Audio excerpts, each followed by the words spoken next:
Welcome back, my fellow duplicants, to Oxygen Not Included. In this little episode here, we're going to try to get this thing up and running to see if it is going to work. This is one of my new power plant setups here that is focusing on the Volcano power. So this is in the next little video in what is becoming a saga at this point.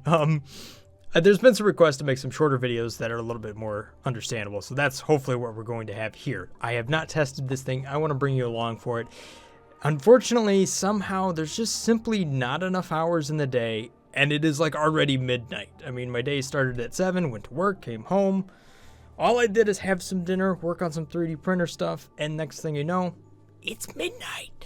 Anyhow, this was a system I was working on last night when I ran out of time and didn't get to make a video on it, and also this thing didn't work. So, what I've been playing with, though, is the new liquid pipe thermal sensors. I'm not going to go into a big detail of exactly everything I was trying to do up here, but if the system down here works, then we can kind of go back into another video and really do a big, build breakdown on this whole thing and see what didn't work there and what hopefully will work here. This system is quite simple in that all it is just having some crude oil down here that we bring in, and then we have a kind of a multi-stage cooling system. So the crude oil over here is being pumped into the system, and as we will see, it's going to find its way to a radiator. So that's what this is right here. This radiator will preheat this crude oil, and we're using a liquid thermal sensor. We're also using the new radiant liquid pipes, so this is made out of tungsten. At some point here, we'll have to do an experiment comparing this to what we could do previously before this latest update to see if these tungsten pipes are really making that big of a difference or if it just doesn't really matter that much. So what I have here is this thing should sense and then turn on or off a couple of these liquid shutoff valves.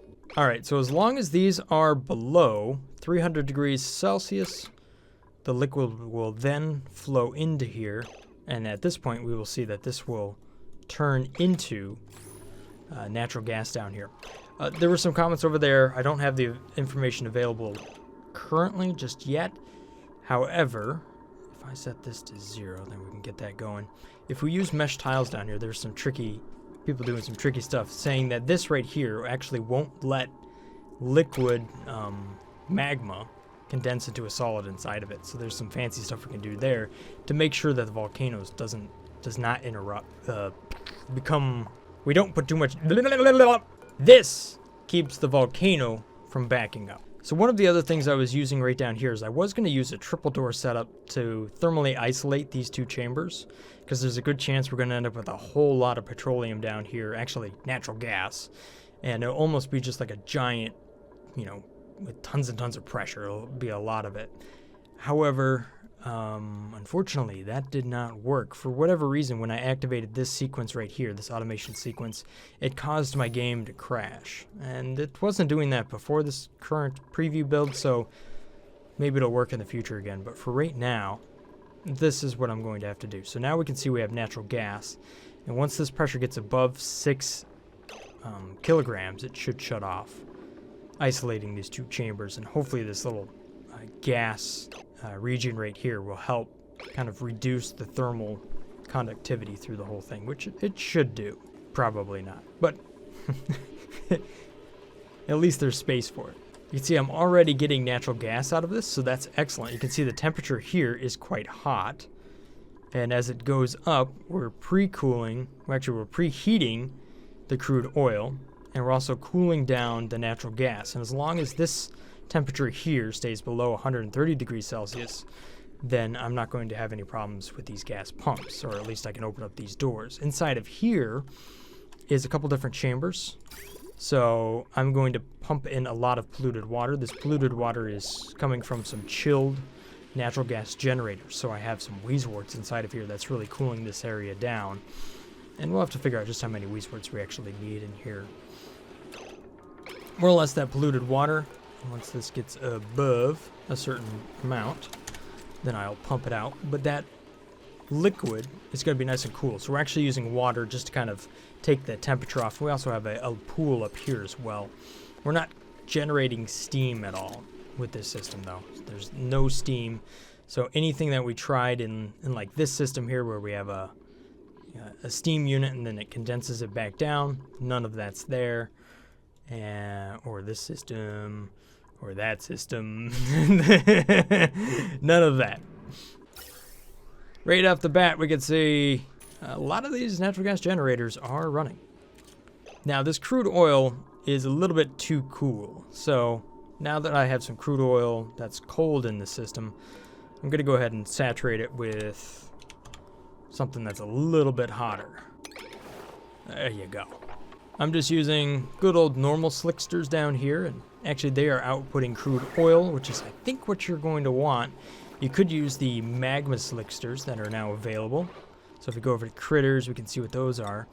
And they will put out petroleum. Now, petroleum's useful if we want to run the generator. However, the crude oil has less specific heat capacity, so it should take less energy to heat up than petroleum, which has a little bit higher specific heat capacity. So it's more efficient to run this way. But actually what we would probably want to do is not run slicksters at all, but actually run carbon skimmers if we can get clean water to run to those. But for right now, I'm just running it to slicksters. So this here is also on a little bit of a sensor as well. So once this goes above 80 degrees, it'll then cycle through, and that liquid will find its way back out over here. And at that point, which isn't included in this current setup, that would be a bunch of fertilizer synthesizers. So there's still another whole half to this system. So one thing I can tell you is that the 3D printing stuff is actually coming together quite well. Some people have actually volunteered to make some things and sent me some pretty cool models, so I'll be able to share that with you here pretty soon. And I've been preparing the room over there for a lot of recording and whatnot, so that'll be awesome. Looking forward to sharing that with you guys here. And just hopefully I can find enough time in the day to actually do everything I want to do here. As somebody told me, I'm burning the wick at 3 ends these days, so for right now, it's about all I can do to keep up with everything. Now, the temperature up here is a little bit hot, but you can see these doors are closing. I don't have a lot of polluted water that's being pumped, although there it goes. I'm glad it prioritizes this bottom one over anything else. Looks like I messed up the liquid pipes a little bit. So one thing I've found that I don't want to do is put like a background building, which is kind of this thermal shift plate here, and put it right on the doors. What that'll do is it seems to really attract a lot of heat into these things, and that would then transfer through. So that would not be a good idea. If I look at the temperature in the middle, it's 460 degrees. Right down here, it's about 600 or so. And this thing's doing a pretty good job of staying open, so I think so far we're in good shape. But you can see that the pressure down here is just going to continue to build up and build up. And as I kind of suspected, a system like this is probably going to be regulated by just how much you can cool down the natural gas before you pump it out. So it's really this up here, the size of your radiator, that'll dictate just how much you can get out of it. And it looks like a lot of it is, the way it functions. You might always end up with a little extra pressure down here. I'm sure there's some more advanced things we can do, but for right now. So we're about to get to the point here where we're starting with hot oil. So you can see this is 100 degrees Celsius right there. So this will be a good challenge. We started with some cool crude oil, but now it's kind of hot already. So the flow of this whole system should actually start to move a little bit faster now down here. So we're going to be converting a lot more because we're starting at a higher temperature. Which also means this polluted water might move a little bit more. I might end up having to make the radiator for polluted water be a little bit larger so that it's almost half and half. I'm sure we can play around with things like this to see how it actually turns out. Hang on. Let's just go ahead and deconstruct this little liquid pipe here, just so I can make sure that this goes across. Now I'm using insulated liquid pipes just to kind of show the difference, because they're colored now, so they're color coded. We can see the radiants are going to be the yellow, normals are white, and then insulated is kind of that orange color. So yeah, that decided to go a couple different directions. Alright, so this sensor right here is set to be below, so this will kind of build up a little bit of extra overflow, which should be good. And we also have the thermal shift plates here that'll pull the thermal energy out of here and really cram it in on anything that's trying to make its way through these doors. The thermal sensor here is in the case that we end up with a temperature that's a little bit too high. So in this case, we'll say probably we want that to be like 60 degrees, or, you know, we could really figure out where we want it to be. Maybe a little bit higher, like 80, because it's triggering right now. What I hope to see is that as we build up some more polluted water here, it starts to fill this up quite a bit more. Oh, that's what it was. I was going to use a NOT gate here so that if it went up there, then I could flow. I don't end up with a blockage, right? So this would then clear, and that would give me another path. So if this is blocked up and that's blocked up, then it still has a way to go out and go to the fertilizers, synthesizers. Aha! Alrighty. Looks like things are working out so far, so that's good. I'm definitely running a lot of natural gas generators at this point. Matter of fact, I've run into a problem. I don't have enough slicksters. We're just gonna add a whole lot of slicksters. Come on now. Maybe you find all the slicksters in your map and stick them in one box. Alright, so the post that led me to the whole mesh tile thing was this one right here, Mindplay 96. I think there was also another comment that was out there. There's some other methods people have come up with, and they're all basically the same sort of idea.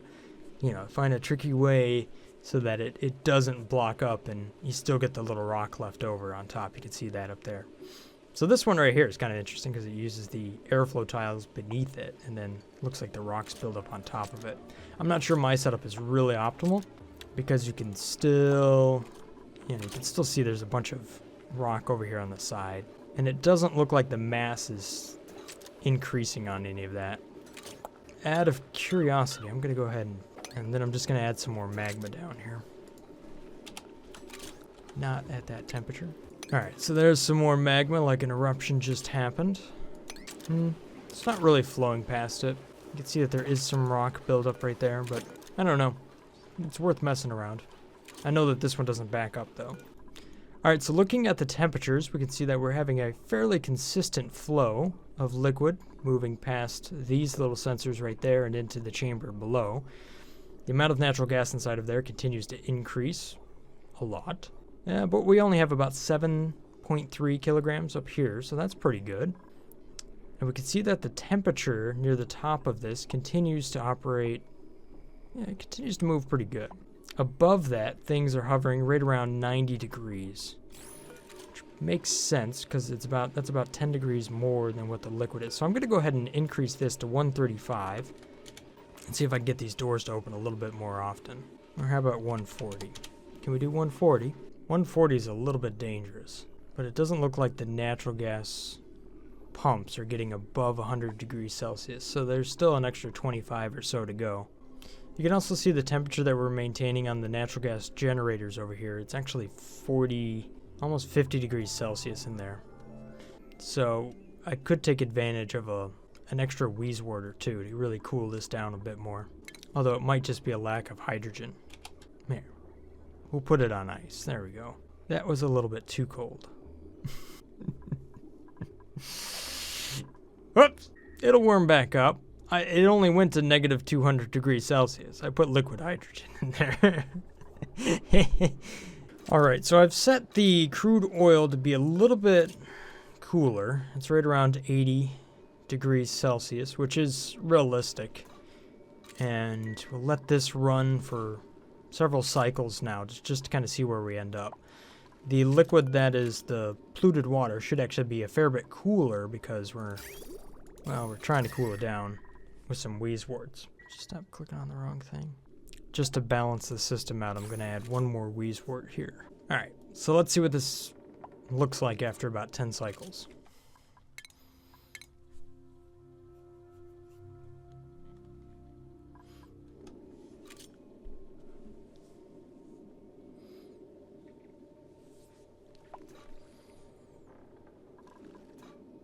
Alright, while the system did work, it didn't run perfectly. There's a couple of things that happened here. One, I ran into a problem down here where this pipe was blocked up, so the natural gas generators didn't run for a while there. And I think with that, it started to build up a lot of pressure. And I think that's one thing I'm seeing here happened and continuing to happen down here is that there's just more and more pressure for the natural gas. And with all of these doors here, it really just wants to overpressurize the area above it. So I think one of the modifications I would do to this to make this run a little bit better is to just restrict the inlet there. I also think there also might want to be a secondary path for cooling down natural gas that might be a little less efficient, but we could use some of that polluted water to kind of make a little too wide system over here where I can convert some of that into steam and just have like a little bit of a radiator so that it's just a 100% polluted water cooling system over here on the left. That's just in case things over here end up kind of backed up. I also think this zone up here needs to be larger and this one down here needs to be smaller.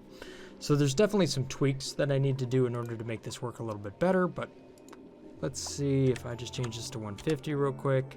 And it just built up too much pressure and now it's going to take forever to cool down at this point.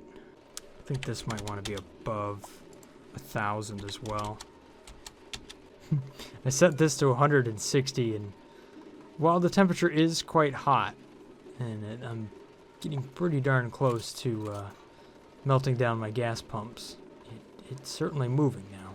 Oh, yeah. That opened for a second there, and you could see just how much pressure came in. That went all the way up to 12 from 5. It's like it almost vented right through the insulated tile.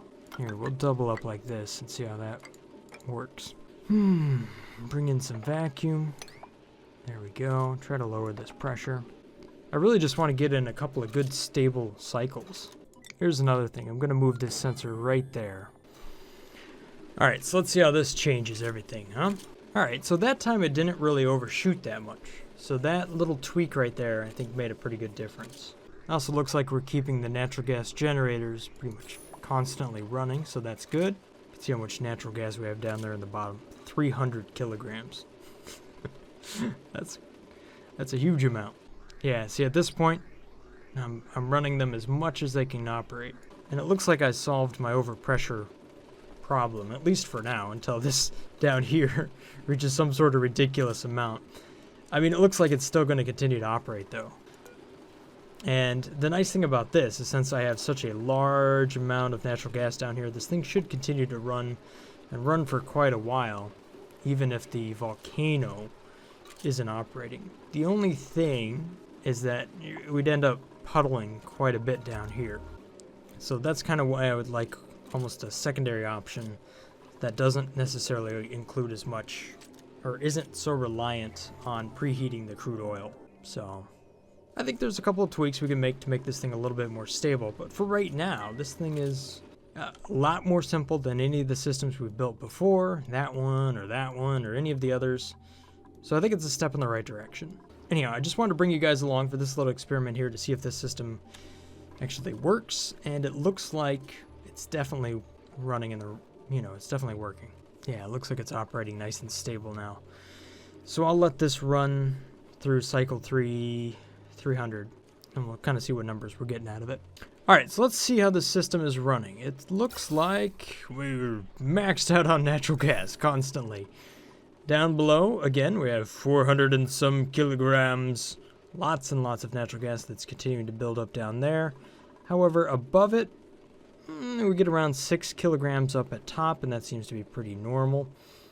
It's really just about how fast we can pump it out. So at this point, I think the biggest problem with my system is that the natural gas, I don't have enough natural gas generators to really make use of everything here.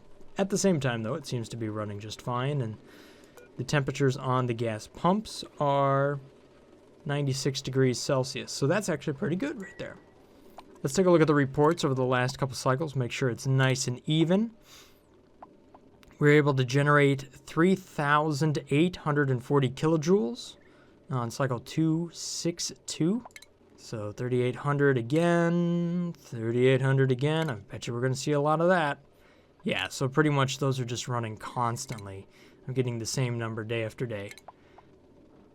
Perfect. So it looks like it's actually running quite well, and nothing is blowing up. Alrighty. Looks like we have at least a workable solution at this point. Thanks for watching, guys. Hopefully you guys have enjoyed this little episode here of Oxygen Not Included. And if I've earned your subscription, then thank you so much for that. Have a wonderful day, guys. Stay awesome. Peace. Brothgar out.